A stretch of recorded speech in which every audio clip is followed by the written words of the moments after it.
আগামীকাল থেকে শুরু হতে চলেছে বহুল অপেক্ষিত সেই বিপিএল 2025। নতুনভাবে শুরু হচ্ছে বিপিএল। সম্পূর্ণ প্রস্তুতি নিয়ে ফেলেছে বিসিবি থেকে। আগামীকালকে বিপিএল শুরু। স্ক্রিনে ভিডিওর মাধ্যমে তো দেখতেই পাচ্ছেন, জায়ান্ট স্ক্রিনও বসানো হয়েছে বিপিএল মঞ্চে। শুধু তাই নয়, যেটা নিয়ে সবথেকে বড় অভিযোগ ছিল digital sponsor board.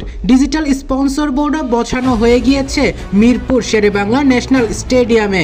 Sherebangla national স্টেডিয়ামে জায়ান্ট স্ক্রিন এবং ডিজিটাল স্পন্সর বোর্ড লাগানোর পর এগুলোর সেটআপ ও টেস্টও করা হয়ে গিয়েছে।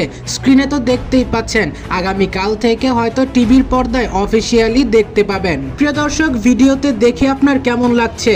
ছক্কা, চার ও আউট কিংবা টস করার অ্যানিমেশনগুলো কেমন হয়েছে অবশ্যই সেটা কমেন্টে জানিয়ে যাবেন।